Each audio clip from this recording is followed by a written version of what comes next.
Vamos orar mais uma vez, irmãos?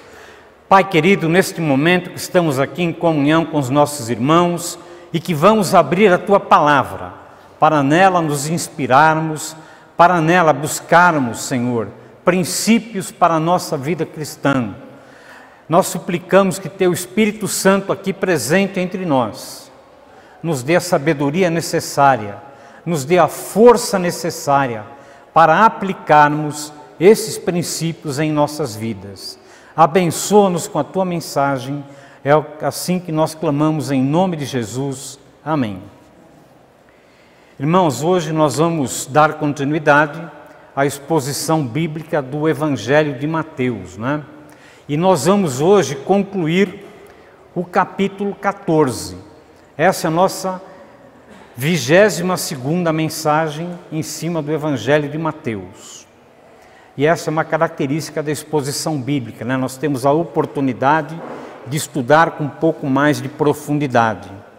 E normalmente, quando nós estudamos esse texto de Mateus 14, versículos 22 a 36, normalmente o grande destaque que os pastores dão é no fato do poder do Senhor Jesus andar sobre as águas e acalmar tempestade, né?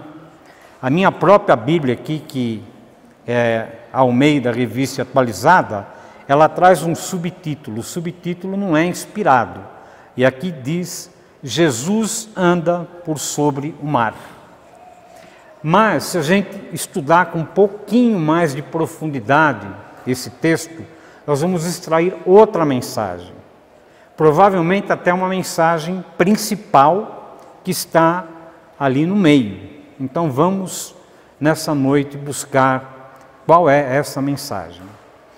Para tanto, irmãos, como qualquer outro texto na Bíblia, este relato deve ser interpretado no seu próprio contexto. O que quer dizer dentro do seu próprio contexto? O que o autor quis escrever para o povo daquela época? Para depois disso, que nós entendermos isso, nós vamos buscar como aplicar aquele princípio bíblico para as nossas vidas hoje. Por isso é importante, sem entrar muito em detalhe, a gente conhecer um pouco da geografia, do contexto histórico, dos costumes. Isso tudo enriquece a nossa leitura, né? Então, para quem vai fazer estudo bíblico em casa, que tem um pouquinho mais de tempo, é importante buscar um pouco mais de informações para poder captar mais profundamente a mensagem. Caso contrário, ficaremos com uma mensagem superficial ou incompleta, mas que mesmo assim o Espírito Santo usa para abençoar a vida dos seus filhos. Então, analisando o contexto, nós poderemos responder perguntas, né, que podem passar despercebidas numa leitura mais rápida. E neste caso específico, nós precisamos entender quais os motivos que levaram Jesus a se separar dos seus discípulos depois de um dia abençoado e cheio de milagre. E por que isso? Porque momentos antes dessa separação de Jesus com seus discípulos, eles estavam todos reunidos. E Jesus havia feito um grande milagre, a primeira multiplicação dos pães e peixes, e alimentado milhares de pessoas, um feito assim extraordinário. Estavam todos juntos ali na beira do mar da Galileia, e de repente Jesus fala para os discípulos: vão para o outro lado, que depois eu encontro vocês. Estranho, não é? Aquela comunhão, aquele momento todo. Então, nós temos que tentar entrar um pouco mais no detalhe. Eu, particularmente, eu gosto, quando vou estudar a Bíblia, tentar me situar naquele lugar lá. E não é uma coisa complicada, basta um pouco de treino, de disciplina, não é difícil. Então aqui nós temos, irmãos, o mar da Galileia. O que nós temos aprendido? Uma boa parte do ministério do Senhor Jesus foi desenvolvido ao redor do mar da Galileia. Atravessa daqui para cá, de lá para cá, vem para cá, volta, né? Então, todos os fatos que nós estamos lendo aqui no Evangelho de Mateus e também nos outros evangelhos ocorreram ao redor do mar da Galileia. E o nosso último estudo, nós estávamos aqui, olha, em Betsaida, Júlia. O que quer dizer Betsaida? Betsaida, eu falei quando estudamos, é uma vila de pescadores. Jesus então estava com seus discípulos numa vila de pescadores, né? Ali ele fez então uma grande pregação, muita gente atenta ouvindo a mensagem dele, e de repente foi ficando tarde, passou a hora do almoço e todo mundo faminto. Aí os discípulos tiveram aquela ideia, manda cada um para sua casa para que eles se alimentem, né? Jesus falou, não, como que vamos mandar eles para casa? Que horas que eles vão chegar em casa? Caminharam a pé, nós temos que prover o alimento, mas aqui não tem onde comprar e nós não temos dinheiro. Então Jesus desafia homens de pouca fé, né? Aí alguém apareceu com 5 pães e 2 peixinhos, Jesus fez um grande milagre aqui então e alimentou aquele povo. Mas o mestre também sentiu necessidade de levar o evangelho, levar a sua palavra, as suas manifestações de poder para outras cidades. Então ele desejou, ele teve o desejo, já era tardezinha, né, bem depois do almoço, de pregar em Genezaré, sair aqui de Betsaida e ir para Genezaré. É uma travessia de barco que leva 9 quilômetros, tá certo? Então, estudamos aqui 14, a multiplicação dos pães, e agora Jesus caminhando sobre as águas no mar da Galileia. Então é isso que o texto está nos trazendo, né? Mas o que nos chama a atenção é que Jesus não falou para os discípulos, bom, terminamos aqui, está todo mundo alimentado, vamos despedir a multidão, agora eles vão poder voltar em paz para suas casas e vamos lá pregar em Genezaré. Isso seria o mais óbvio acontecer, né? Mas não foi isso que aconteceu. Jesus enviou os seus discípulos na frente, olha, vocês vão lá para Genezaré e depois eu vou. Ele retornou e ele foi se despedir da multidão e depois ele subiu a um monte, né, e foi orar com o seu pai. E vem aquele questionamento primeiro, por que não foram todos juntos? Mas vamos agora abrir nossas Bíblias então e ler o texto, para que a gente possa compreender um pouco melhor. É Mateus 14, versículos de 22 até o 36.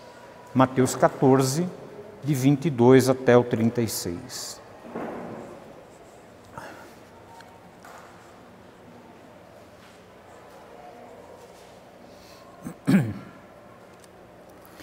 Então o texto começa assim, logo a seguir o que? O que está escrito no versículo anterior, no versículo 21. E os que comeram foram cerca de 5.000 homens, além de mulheres e crianças.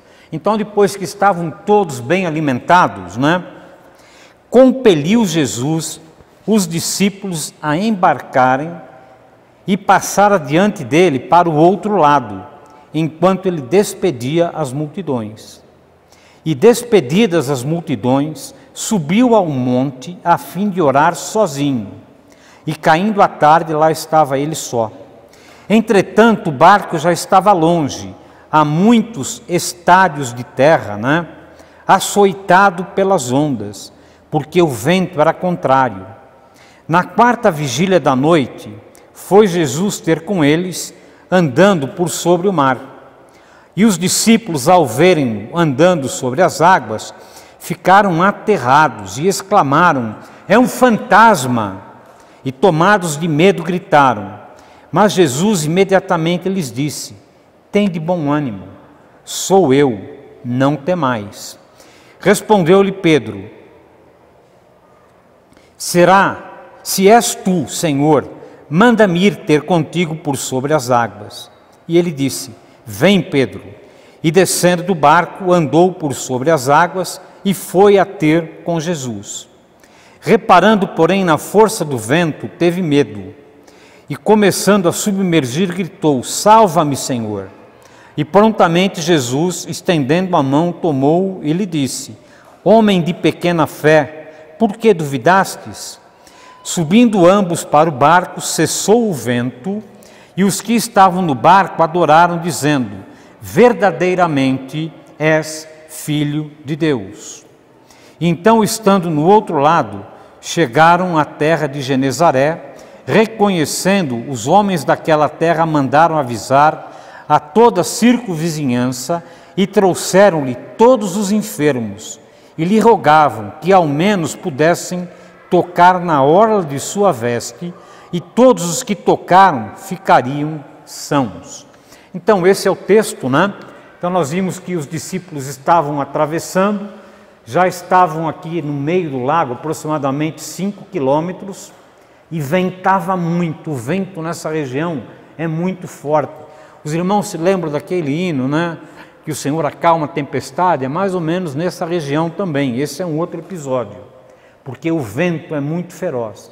E eles estavam então remando e caminhando na direção de Genezaré, mas levava muito tempo, porque o vento era muito forte. Eles estavam remando contra a correnteza e contra o vento. Então era uma situação bem delicada. Nós vamos caminhar mais um pouco. Então nós vimos que em Mateus 14, 22, Jesus compeliu os discípulos. Na minha Bíblia está escrito compeliu, né?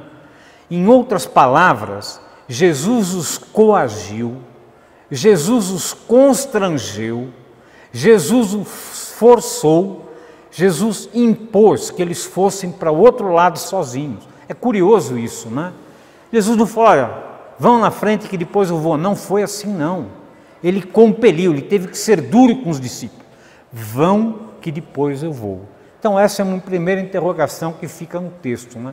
Ué, cadê aquela comunhão gostosa, multiplicação dos pães? Por que agora Jesus então constrange os discípulos a irem para o outro lado sozinhos? Essa é uma primeira questão. A resposta está no próprio versículo 22. Implica que Jesus, de forma deliberada, decidiu provar a fé dos seus discípulos, mandando-os viajar sem a sua companhia. Ou seja, o que Jesus tinha em mente não era só estar lá do outro lado, em Genezaré, e pregar para o povo, curar, levar a mensagem do Evangelho. Ele tinha outras intenções. Ele queria também provar os seus discípulos. E da mesma forma, irmãos, é verdade que algumas vezes Deus nos conduz a caminho da provação. Ou seja, Deus permite que sejamos provados e que a nossa fé seja testada. Creio que disso ninguém tem dúvida, né? Quem nunca passou por uma grande prova de fé, com doença, com dificuldade financeira, com dificuldade de relacionamento, divórcio, brigas, terrível. Todos nós passamos por provação. E Deus então, Ele queria levar também algum ensino para aqueles discípulos. Por isso Ele os constrangeu: vão vocês primeiro. Mas quando nós passamos, irmãos, por uma provação, o problema é manter a nossa confiança em Deus diante da adversidade ou das provas. Não é fácil, não é verdade? Quando nós estamos no meio ali da tempestade, não é fácil manter a fé em Deus. Parece que não tem mais saída, não tem mais solução, e a nossa fé dá uma vacilada. E é isso que Jesus queria ensinar para os discípulos. Nós temos que lembrar, irmãos, que esses discípulos, eles estavam com Jesus há praticamente pouco mais de um ano. O ministério de Jesus não durou 3 anos, foi um pouco menos de 3 anos. E nesse momento os discípulos já estavam com ele, vamos imaginar aqui, cerca de 1 ano e meio.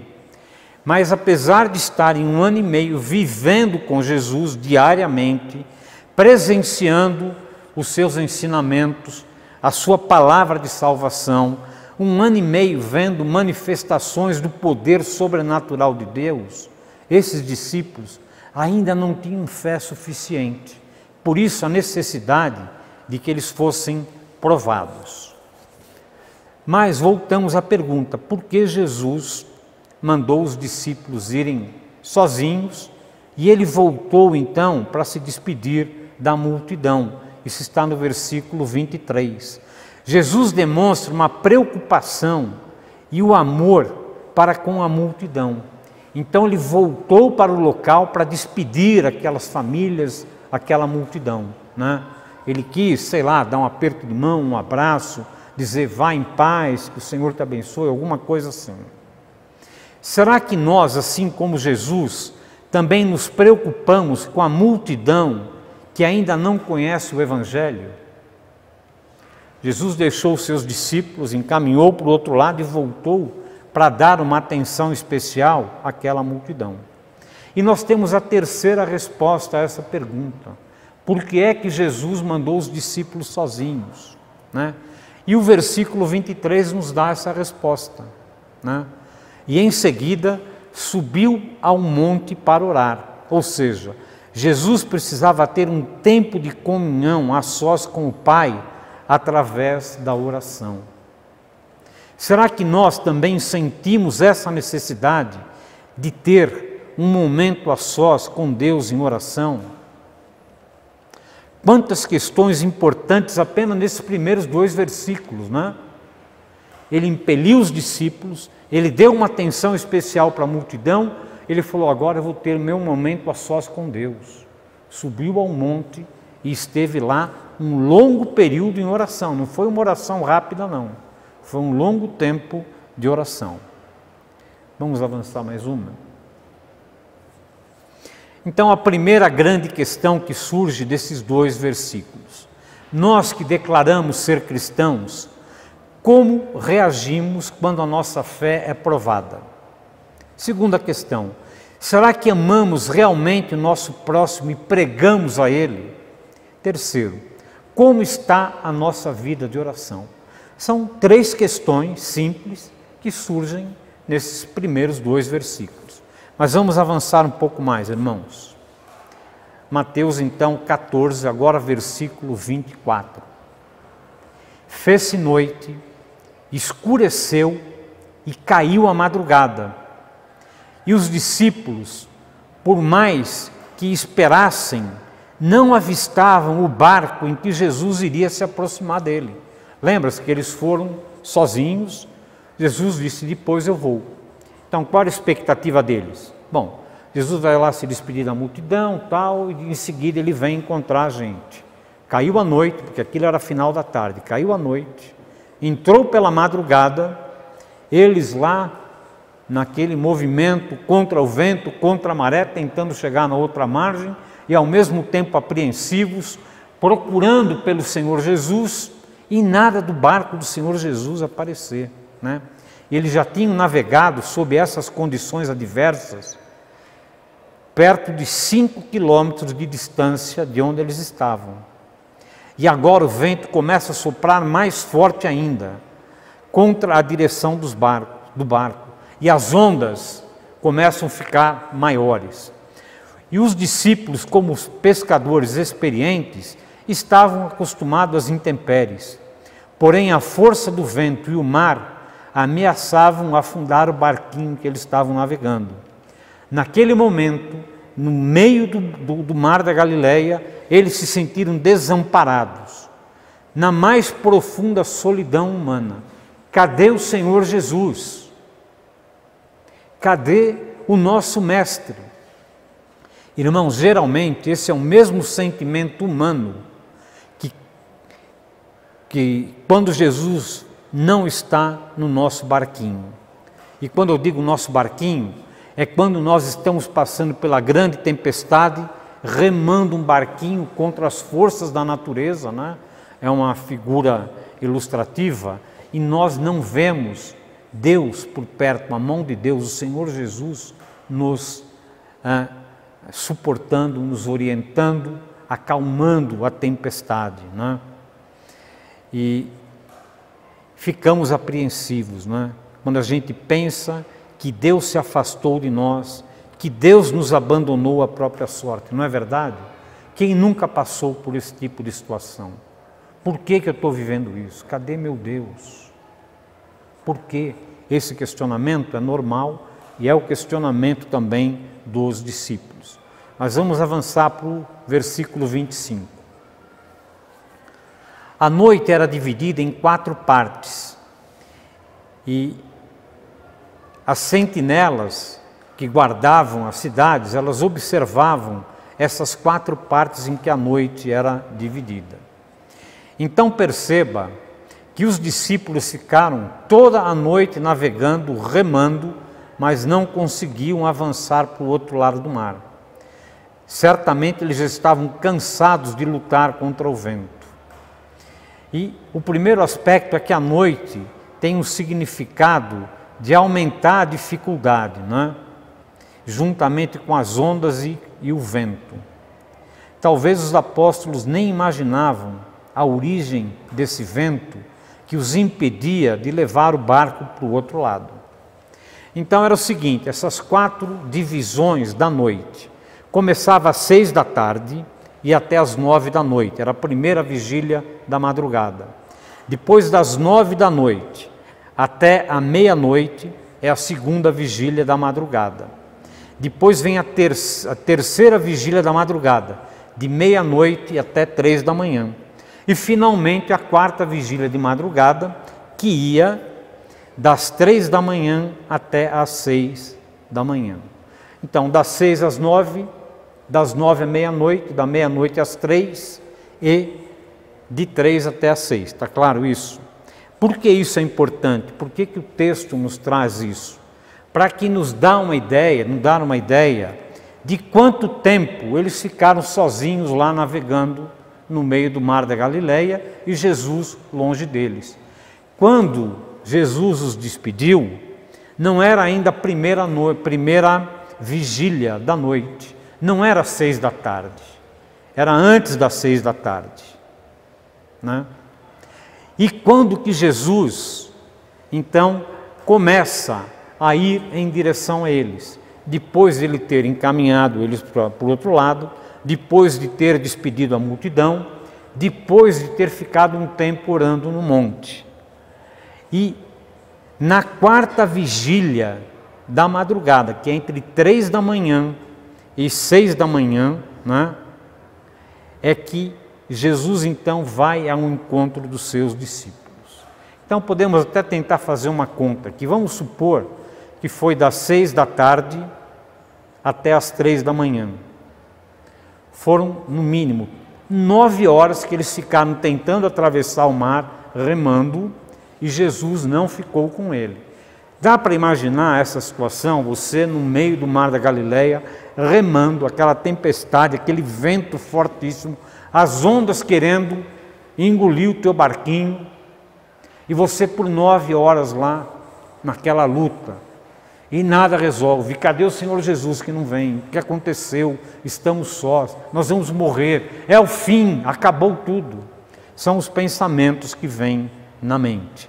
Então, somente entre 3 e 6 da manhã é que o Senhor Jesus vai então ao encontro dos seus discípulos. Agora Mateus, versículos 26 a 27. Eles se apavoraram com aquela visão, né? Vendo um vulto no meio do mar. E eles não sabiam o que era e se assustaram. E qual foi a exclamação deles? É um fantasma. Está andando. O que eles estão esperando? Jesus lá no barquinho, né? Que luta, sozinho, remando. De repente parece um fantasma no meio do mar. Eles ficaram em pânico. Não chega o vento, não chega as ondas, não chega esse sufoco todo, agora um fantasma. Meu Deus, o que é isso? Nós podemos aplicar toda essa situação para as tribulações, para lutas que nós passamos, né? Estamos totalmente desesperados, não tem o que fazer. Então, eles esperavam encontrar Jesus e não um fantasma. Mas o Mestre chegou de uma forma, não uma forma de homem, em forma de Deus. Nós temos que lembrar que Jesus era tanto homem quanto Deus. Então ele tem o poder de andar sobre as águas, né? Ele achou dentro do seu propósito, do seu plano de tratar com os seus discípulos que já estavam há 1 ano e meio caminhando com ele e que a ficha deles não tinha caído ainda, ele resolve se manifestar a esses discípulos andando, caminhando sobre as águas. Então, ele se manifestou na forma de Deus e não na forma humana. Irmãos, isso acontece com a religião que muitas vezes tenta ajudar a Deus. Eles dão um formato para Deus, estabelecem uma forma, né? E que Deus tem que agir da forma que eles imaginam.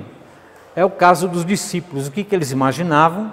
Eles queriam ver o mestre remando num barquinho, clamavam pelo mestre. Então eles formataram Deus do jeito deles. Eles se assustaram ao ver o mestre chegar caminhando. Então nós temos que tomar muito cuidado para nós não tentarmos formatar a Deus às nossas necessidades ou à nossa mente. Deus é superior a tudo isso, né? Ele tem uma maneira de agir que não é exatamente dentro da nossa lógica. Ele tem propósito que a nossa mente não alcança. Então, eles não estavam esperando o mestre caminhando sobre o mar. E ao se aproximar do barco, os discípulos, né, ele andando sobre as águas, e quando eles gritam, é um fantasma, o que Jesus diz? Não temam, sou eu. Pode mudar. Não temam, sou eu. Mas Pedro, sempre Pedro, né? Pedro é aquele cara que está sempre na frente ali, para o que é bom e para o que é ruim. Se o Senhor é mesmo mestre, manda eu ir aí contigo, eu quero também andar sobre as águas.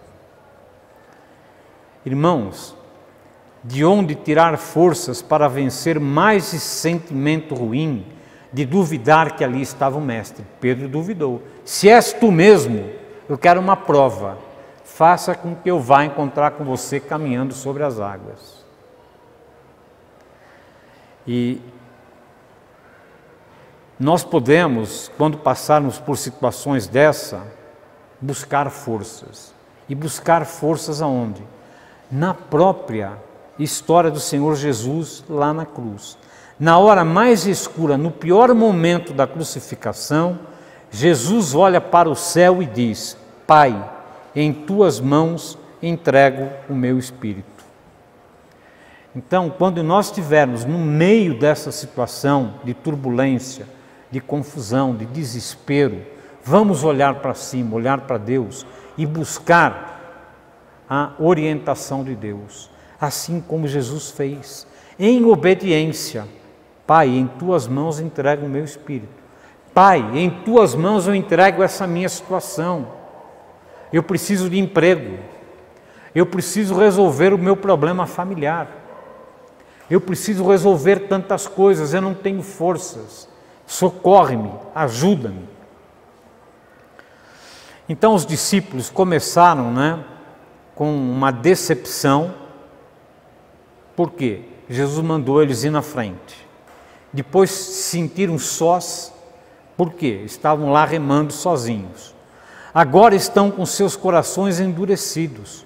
A incredulidade se estabeleceu. Se és tu mesmo o mestre, manda que eu vá aí. Prova que você é o mestre, né? Então veja só a situação do coração de quem está passando por essa grande tribulação. Ele, ao se deparar com a tribulação, se sente decepcionado. Por que eu, Deus? Depois, enfrentando já a situação, mas eu estou sozinho, ninguém me ajuda. E o que acontece nesse momento? A pessoa se afasta da igreja, né? A incredulidade toma conta no momento de crise. Irmãos, nós temos que crer que Deus, Ele é poderoso e Ele pode nos testar, né? Nós não precisamos estar nessas situações de provação desesperados, com o nosso coração sem esperança. Temos que olhar para o alto, colocar a nossa esperança em Deus. Versículos 29 a 31. Pedro então anda sobre as águas. Pedro, aquele estabanado, é o primeiro, né? Imagina ele saindo do barco, já pisando na água. É o mestre, eu estou pisando na água, eu não afundei. Aí de repente vem aquela ventania. E o que aconteceu? Ele simplesmente afundou. Pedro creu naquele primeiro momento, né? Mas, em vez de continuar olhando para o Senhor Jesus, ele se preocupou com o vento, ele olhou para baixo. E quando aconteceu isso, ele começou a afundar. E prontamente Jesus lhe estendeu a mão e disse: homem de pequena fé, por que duvidastes? Irmãos, Pedro olhou para baixo e afundou. O Senhor Jesus nos ensina a olhar para cima. Ele olhou para os céus no momento da crucificação e venceu a morte. Vamos nós também olhar para o alto e entregar nossa vida nas mãos de Deus. Nós temos que crer que Jesus anda sobre o mar. Não podemos em nenhum momento duvidar disso.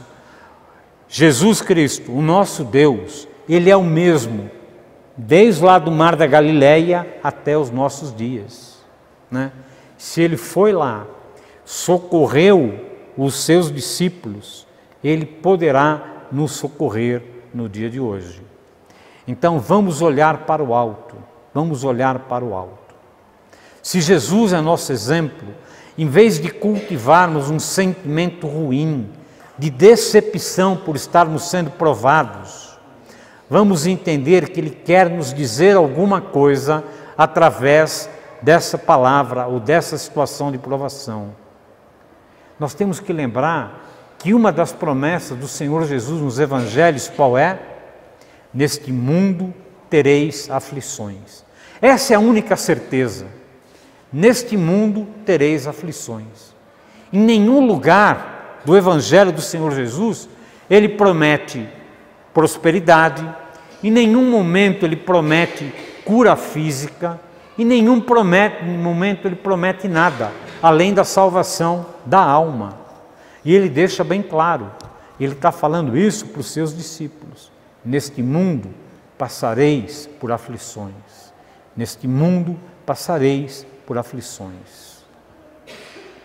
Vamos acreditar de todo o nosso coração que todas as coisas cooperam para o bem daqueles que amam a Deus. Nós temos que crer nisso. Todas as coisas cooperam para o bem daqueles que amam a Deus, né?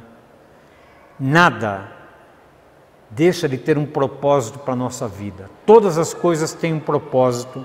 Em todas as circunstâncias nós podemos aprender alguma coisa. Mateus agora, versículos 32 e 33. Subindo ambos para o barco, cessou o vento. E eis que estavam no barco os discípulos e começaram a dizer: verdadeiramente és o Filho de Deus. E imediatamente passaram a adorá-lo. Olha só as circunstâncias. Verdadeiramente tu és o Filho de Deus. Esses homens já estavam com o Senhor Jesus há 1 ano e meio. E precisaram passar por essa grande provação para reconhecer verdadeiramente tu és o Filho de Deus. Mas ele já tinha feito tantos milagres junto com seus discípulos. Já tinha multiplicado os pães e os peixes. Já tinha curado multidões. Mas não era com eles. Eles precisaram passar pela situação para então reconhecer e declarar verdadeiramente és o Filho de Deus. Irmãos, vamos acreditar de todo o nosso coração que todas as coisas cooperam para o bem daqueles que amam a Deus e declarar em toda e qualquer circunstância: verdadeiramente tu és o Filho de Deus. Socorre-me, ensina-me, ajuda-me. Vamos avançar. A segunda questão que vem desse texto: as provações da vida revelam os sentimentos ruins, a fraqueza e a falta de fé que está em nós.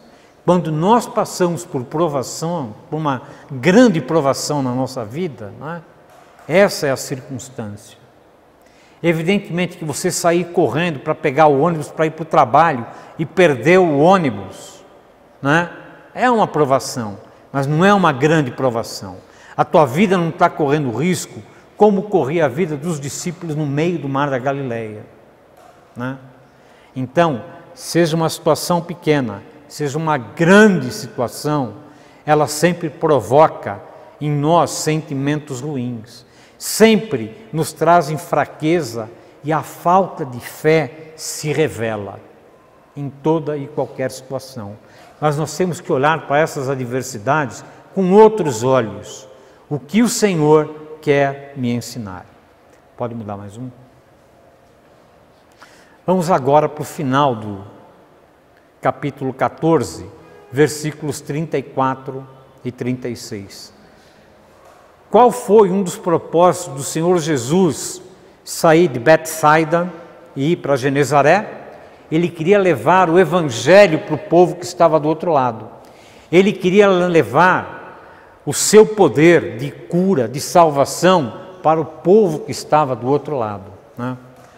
E terminada essa situação com os discípulos, chegaram do outro lado em Genezaré. E novamente o Senhor Jesus demonstra o amor do Salvador pela multidão perdida, né? Agora em Genezaré. E o que ele fez lá? Ele promoveu a cura física, a cura espiritual a todos que foram conduzidos a ele. Então ali ele completou a sua missão. Ele deu uma lição para os discípulos, foi lá, pregou o seu evangelho e abençoou o povo que estava daquele lado. Irmãos, da mesma forma acontece conosco nos dias de hoje. Nós temos que deixar de confiar nos nossos recursos materiais e passar a confiar na palavra de Deus, naquilo que o Senhor Jesus nos falou. Ele mesmo nos convida a passar sobre um mar de tempestades, um mar de problemas que tentam nos atingir. Há uma tendência natural de buscarmos proteção contra essas adversidades em recursos materiais, em dinheiro, né? E muitas vezes, irmãos, nós ficamos que nem os discípulos lá no meio daquele lago. A nossa fé é fraca, temos medo de nos arriscar, temos medo de que a nossa fé seja provada. É difícil, né, vencer essa dúvida que aparece no momento de tribulação. Os discípulos preferiram a sensação de segurança que o barco deles trazia e não puderam experimentar o poder do Senhor Jesus. O barco, irmãos, é uma alegoria, uma ilustração, né, para o curso da nossa vida. Há problemas que podem estar surgindo de locais distantes. São os ventos que vêm de longe e nos atingem, né? E nós não encontramos uma brecha. O nosso barco, o barco da nossa vida, está balançando. Nós estamos prestes a submergir, prestes a nos afogar. E essa dificuldade pode durar toda uma noite, como durou com os discípulos do Senhor Jesus. Mas Ele pode te fazer caminhar sobre as águas, Ele pode te fazer caminhar sobre as dificuldades e os problemas que você tem enfrentado. Mas você precisa sair do barco, precisa confiar na palavra e não olhar para o vento e não olhar para baixo, não se incomodar com as ondas, olhe somente nos olhos do Senhor Jesus. Lembre-se que mesmo que submerjamos, a mão do Mestre pode nos trazer de volta. Ele vai nos tirar das águas e vai nos fazer caminhar com Ele com segurança. O Mestre mostrou que com o barco ou sem barco, Ele é o Senhor de tudo e pode nos fazer andar sobre as águas. Ele controla o vento, Ele controla as ondas, Ele controla as tempestades, Ele controla todas as circunstâncias negativas que nos afligem nos dias de hoje. Eu não sei qual é o problema pelo qual você está passando. A única certeza que eu tenho é que se você estiver firmado no Senhor Jesus, você vai passar por esse problema com tranquilidade. Você será afligido, você vai ter que enfrentar a situação, vai ter que atravessar o mar, mas você vai estar não sozinho, não vai estar com aquele sentimento de o Senhor me abandonou, estou sozinho, estou desesperado, vou afundar. Não, eu estou segurando na mão do meu Salvador. Pode mudar? A terceira questão que nos vem à mente: nós murmuramos, reclamamos, nos decepcionamos com Deus, pois parece que Ele está sempre pronto a atender o outro, nunca eu. Não é essa a sensação? Ah, mas o irmão fulano de tal, ele está prosperando, olha só a vida dele, eu estou aqui ralando, Deus não está olhando para mim, só olha para ele, não sei porquê, mas... A bênção está sempre caindo ali ou acolá, nunca aqui. Por que eu nunca sou abençoado? A bênção ou chove em tudo quanto é lugar, menos na minha horta. A minha horta está lá morrendo, o sol está derretendo a horta. Esse é o sentimento dos cristãos, irmãos, né? Murmuramos, reclamamos, nos decepcionamos com Deus. Nós temos inveja dos irmãos. Por que ele é abençoado, eu não? O que acontece? Por que nunca chove na minha horta? Senhor, o que está acontecendo? Pode mudar.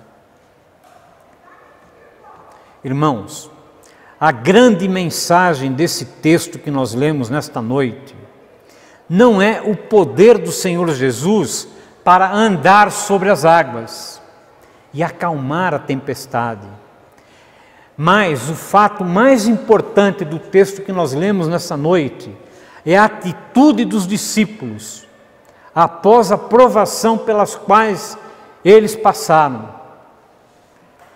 E a grande ideia do texto é essa: a confissão e adoração dos discípulos. Verdadeiramente, tu és o Filho de Deus. O texto principal não é o fato de Jesus andar sobre as águas. Ele é Deus, Ele pode fazer tudo. Mas é o reconhecimento dos discípulos. Verdadeiramente, tu és o Filho de Deus. Vamos orar? Pai Celeste, estamos aqui nesta noite maravilhados com a Tua palavra, Senhor. Nós somos muito gratos por ela, porque podemos a cada dia aprender coisas novas. Mas essa palavra é muito forte. Ela nos confronta.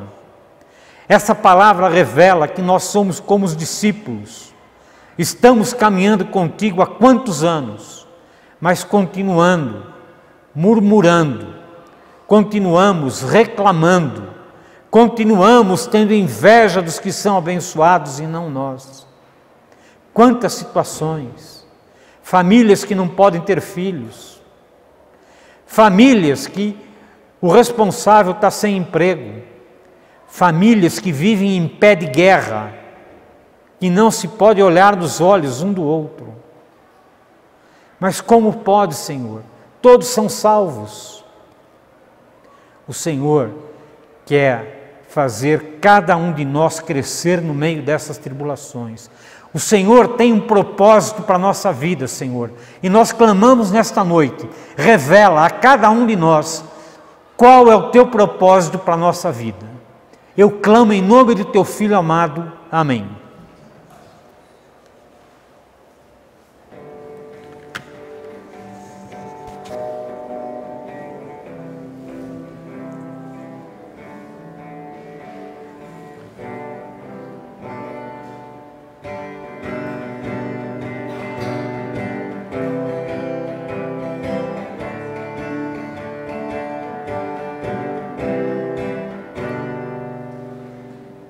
Deus promete grandes coisas conceder a qualquer que peça crendo que há de obter a resposta sem na fé enfraquecer. Sua fé Jesus contemplará, sua fé Jesus contemplará. O que Jesus promete dar, ele vê o coração e responde à petição. Sua fé Jesus contemplará. Deus promete a quem não duvida, dar-te-á dele suplicar. Ele prometeu e não irá negar. Sua fé Jesus contemplará. Sua fé Jesus contemplará. Sim, o que promete dar, ele vê o coração e responde à oração. Sua fé Jesus contemplará. Já grandes maravilhas operou, porque alguém que firme nele confiou e com sua promessa em nada duvidou.